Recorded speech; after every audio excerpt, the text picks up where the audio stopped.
well as the best player of the game, Japet Aguilar. Japet, sabi sa akin ni Coach Shard before the start of the game, wala daw kayong sense of urgency. Um, yun daw yung naging kulang.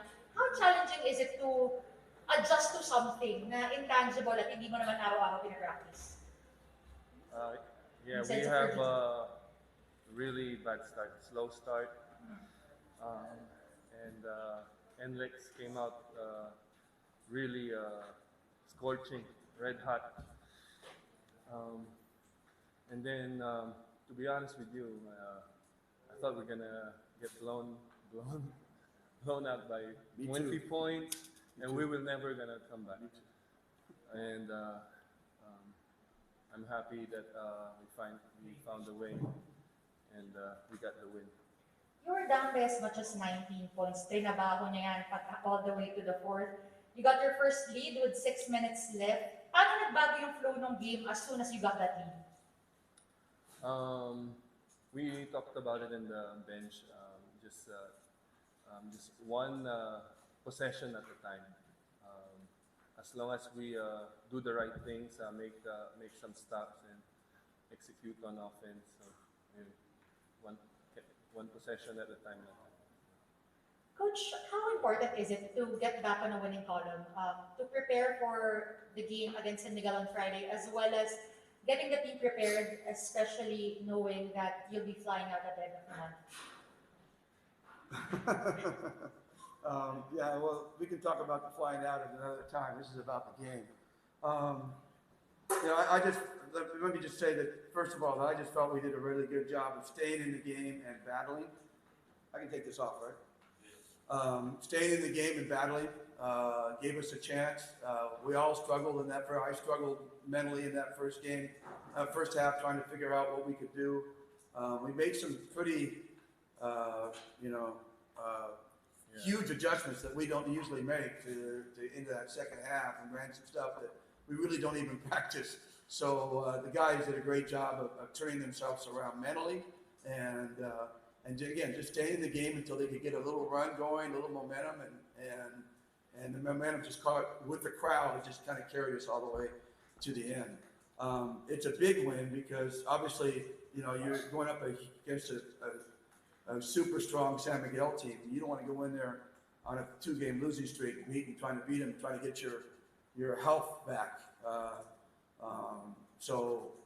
Because you're not going to get healthy against San Miguel. You're going to probably be pummeled even some more. So it was important for us to have that opportunity to play San Miguel coming off a win and feeling confident rather than feeling down. So that was absolutely crucial win for us. At this point, we're opening the floor for our friends from the press.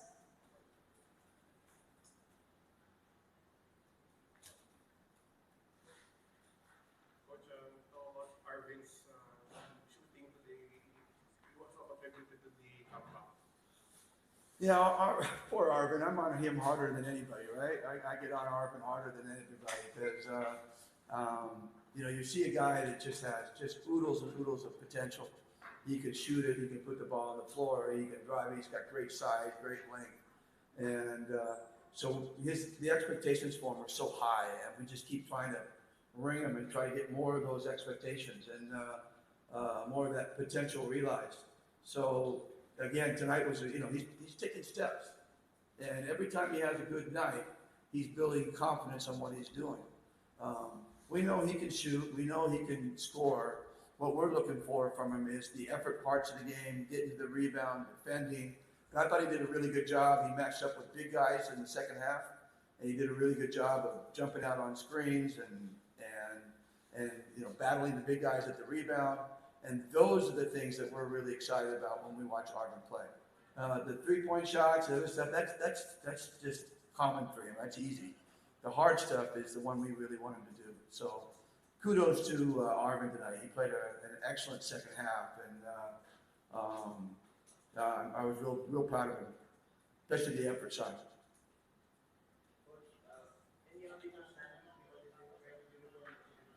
He's doing daily therapy. It's a hamstring. It's a grade 1. The only problem with hamstrings is that they're so common to restrain them. You start to think it's healthy, and then you go out and play, and then boom, it happens again, then it happens worse. So that's what we're trying to prevent. We don't want him to get back too early and then restrain it in a worse manner. So we're being careful with it. Like we always do with all of our veterans, we try to be careful with our veterans on our team. The rookies, we just kick them, say, get back out there. But the veterans were a little bit nicer too. But we're going to make sure he's 100% before he gets back on the floor. So he could be out, unless he responds really well to treatment tomorrow. I would think he'd be back out probably for San Miguel, maybe back by the Converge game next week. Coach, in past games you mentioned about your team still not in the fitness level that you wanted. Do you think your team is now right there, or your team is still?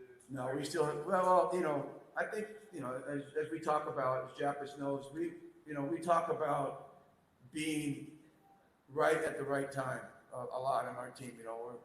We know that it's a long conference in terms of the eliminations, and we're coming off a championship, which we had to really expend an incredible amount of energy. So we know that there's in the beginning of the conference, there's going to be a little bit of a slowdown for us, and we just can't keep that push all the time. Otherwise, we'll wear our guys out. We're going to get a lot of injuries. So we try to kind of play the conference, I don't know how to say it, like in a cadence, and the cadence will quicken as we get closer to the middle of the conference and to the end and into the playoffs. So are we where we need to be right now? No, but we don't really expect to be. But we want to, we hope that we can come out and play a better game against San Miguel than we did tonight. And we think that we do every time we did, because we have a better understanding of what we're doing. Poor Jappus sitting here. You ask Jappus and let him get out of here. You're going to get sick sitting here in the aircon. Jappus, over there. What can you say about Coach leaving for a few games and Coach Richard de la Saga taking over the ring? First of all, I'm happy for Coach. That But seems to be. He's happy that I'll be gone, that I don't yell at him anymore. He'll have finally peace in his life for at least 4 games. That's why he's happy. And good luck out there, Coach. But we really have to focus. There's a job need to be done, and we respect Coach Richard as much as we respect Coach Tim. So, yeah. I would say more so. As I've said in the past, whenever a player has a problem or wants to talk about something, they look at me and they go straight to Richard. So yeah, they have great respect and belief in Richard. So I don't think that we will miss a beat. Honestly, truly, from the bottom of my heart, I don't think we'll miss a beat with me gone. In fact, I think the players may relax a little bit, and not be so tight, and they'll be able to go out there and play really good basketball for Richard. And I know that they'll do it for Richard. Can we ask about the Miami Heat? Only if you can let him go. Yeah. Okay, go ahead, Jack. Thank you. Thank you, guys. Thank you, Coach.